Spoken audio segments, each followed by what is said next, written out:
بسم اللہ الرحمن الرحیم۔ السلام علیکم ورحمۃ اللہ وبرکاتہ۔ امام بخاری ریسرچ اکیڈمی سے شائع ہونے والے ہفت روزہ میگزین الجمعہ 20 جمادی الاخری 1444 کے مطابق 13 جنوری 2023 کے مضامین کی ریکارڈنگ پیش خدمت ہے۔ ذکر انبیاء آخری نبی حضرت محمد صلی اللہ علیہ وسلم، قسط نمبر 26، مولانا محمد فرید حبیب ندوی۔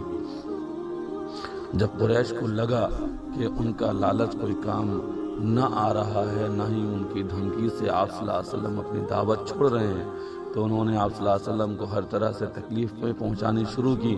اس دور میں آپ کو قتل کرنے کی بھی کئی مرتبہ کوششیں کی، لیکن ہر بار اللہ پاک نے آپ کی حفاظت فرمائی۔ یہ نبوت کے 6 سال کی باتیں ہیں۔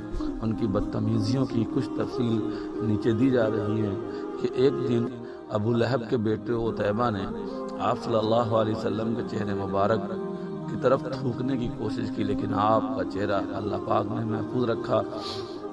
ایک دن آپ سجدہ کر رہے تھے، عقبہ بن ابی معیط نے آپ کے گردن پر کپڑا ڈال کر اس زور سے کھینچا کہ آنکھیں ابل پڑیں۔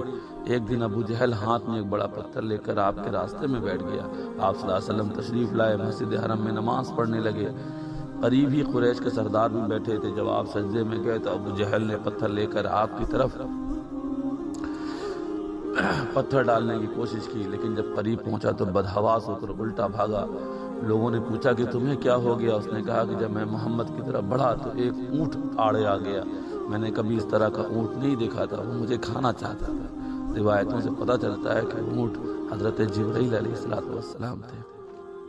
اسی طرح یہ اسی دور کی بات ہے کہ ایک دن ابو جہل نے حضور سے نہایت بدتمیزی کی۔ حضرت حمزہ جو ابھی تک مسلمان نہیں ہوئے تھے، جو حضور کے چچا تھے، جب ان کی باندی نے ان کے چچا کو یہ ساری باتیں بتائیں تو غصے میں ابو جہل کے پاس پہنچے اور اس کے سر پر اتنے زور سے کمان ماری کہ اس کا سر پھٹ گیا، اور اس سے کہا سن، میں نے بھی اپنے بھتیجے کا دین قبول کر لیا ہے۔ اسی دور میں حضرت عمر کے اسلام کا واقعہ بھی پیش آیا۔ وہ آپ کو قتل کرنے کے ارادے سے نکلے۔ کسی نے بتایا کہ تمہاری بہن اور بہنوئی تو خود مسلمان ہو گئے ہیں۔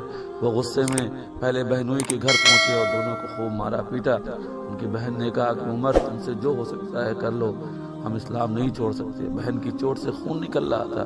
عمر یہ دیکھ کر کچھ پسیج گئے، کہا کہ تم پڑھ کیا رہے تھے؟ انہوں نے سورہ طٰہٰ ان کو دی۔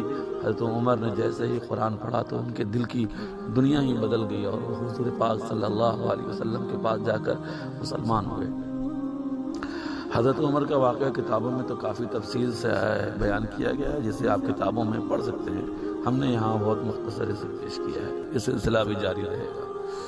فکر و نظر ایک اہم نعمت کی ناقدری، مولانا محمد خالد ضیاء صدیقی ندوی۔ اللہ پاک نے انسانوں کو بے شمار نعمتوں سے نوازا ہے۔ ان میں سے ہر نعمت اتنی اہم اور عظیم ہے کہ زندگی بھر اس کا شکر ادا کیا جائے تو حق ادا نہیں ہو سکتا۔ انہی نعمتوں میں ایک بہت ہی بنیادی اور اہم نعمت رزق ہے۔ یہ رزق اس قدر اہم ہے کہ ہماری زندگی کا دار و مدار اس نعمت کے پائے جانے سے پر ہی ہے، لیکن افسوس کی پوری دنیا میں اور اس کی دیکھا دیکھی مسلمان سماج میں بھی اس نعمت کی جس قدر ناقدری اور بے حرمتی ہوتی ہے، اس کے تصور سے روح کانپ جاتی ہے۔ رزق کی بربادی کا عالم یہ ہے کہ صرف امریکہ میں 50% خوراک کو کوڑے میں پھینک دیا جاتا ہے۔ برطانیہ میں 20 ملین ٹن خوراک ضائع کر دی جاتی ہے۔ جاپان میں 100 ارب سے بھی زیادہ ڈالر کے مالیت کی خوراک برباد کی جاتی ہے۔ خود ہندوستان میں شادی کے موقع پر بے انتہا کھانا برباد کیا جاتا ہے۔ ایک سروے کے مطابق صرف بنگلور میں ہر سال شادیوں میں 950 ٹن کھانے پینے کی چیزیں ضائع ہو جاتی ہیں۔ ہر سال تقریباً 80,000 شادیاں ہوتی ہیں۔ ہر شادی میں اوسطاً 1/3 کھانا برباد ہوتا ہے، یعنی سالانہ 339 کروڑ روپے کا کھانا شادیوں میں تو برباد ہو ہی جاتا ہے۔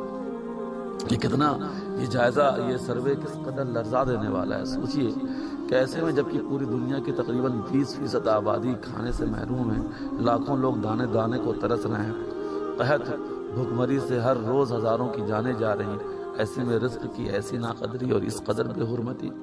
دنیا کی دوسری قومیں اگر رزق کی ناقدری کرتی ہیں تو بہت زیادہ حیرت کی بات نہیں ہے، لیکن ایک مسلمان کے لیے تو جائز ہی نہیں ہے کہ وہ اس عظیم نعمت کی ناقدری کرے، کیونکہ اس کے پاس اس نعمت کے سلسلے میں اسلام کی بہت سی تعلیمات موجود ہیں۔ اس لیے مسلمان ہونے کی حیثیت سے ہماری ذمہ داری ہے کہ ہم اللہ تعالیٰ کی اس اہم نعمت کو ہر وقت دھیان میں رکھیں، اس کی بھرپور قدر کریں، ساتھ ہی اپنے اخراجات میں فضول خرچی سے بچیں، اپنی زندگی کے ہر شعبے کی طرح اس شعبے میں بھی یعنی رزق کے شعبے میں بھی اسلام کے حکموں پر عمل کرنے کی کوشش کریں، تاکہ کل قیامت کے دن اللہ تعالیٰ کے سامنے حساب و کتاب دینے میں ہمیں پریشانیوں کا سامنا نہ کرنا پڑے۔ پیغام: رات میں سوتے وقت ہیٹر وغیرہ بند کر دیا کریں۔ ابو طلحہ بنارسی ندوی۔ ایک حدیث میں اللہ کے رسول صلی اللہ علیہ وسلم نے فرمایا کہ جب تم سوتے وقت اپنے گھروں میں جلتی ہوئی آگ نہ چھوڑا کرو۔ بخاری 6293۔ اسی طرح ایک اور حدیث ہے، حضرت ابو موسیٰ فرماتے ہیں کہ مدینے میں کسی کا گھر جل گیا، جب حضور کو اس کی خبر لگی تو آپ نے فرمایا کہ دیکھو یہ آگ تمہاری دشمن ہے، جب سونے لگے تو بجھا دیا کرو۔ مسلم 1442۔ دونوں حدیثوں سے معلوم یہ چلا کہ رات میں سوتے وقت جن چیزوں سے بھی آگ لگنے کا اندیشہ ہو یا خطرہ ہو انہیں بند کر دینا چاہیے۔ اسی لیے سوتے وقت یا جب گھر پر کوئی موجود نہ ہو تو ان تمام آلات کو جیسے چولہا، اوون، گیزر، روم ہیٹر، بلوور وغیرہ کو بجھا دینا چاہیے۔ سوتے وقت ان چیزوں کو بند کرنے کے دو فائدے ہیں، ایک تو یہ کہ ان سے ہو سکنے والے جو نقصانات ہیں ان سے انسان محفوظ رہے گا، کیونکہ بسا اوقات ان چیزوں سے کپڑوں میں، رضائی میں، کمبل میں، چادر میں آگ لگ جاتی ہے، بلکہ کبھی کبھی تو اور بھی شدید نقصان ہو جاتا ہے۔ دوسرا فائدہ یہ ہے کہ اگر ہم یہ سوچ کر انہیں بند کر کے سوئیں کہ ہمارے پیارے نبی صلی اللہ علیہ وسلم نے اس طرح کی چیزوں کو سوتے وقت بند کرنے کا حکم دیا تو ہمیں اس کا ثواب بھی ملے گا۔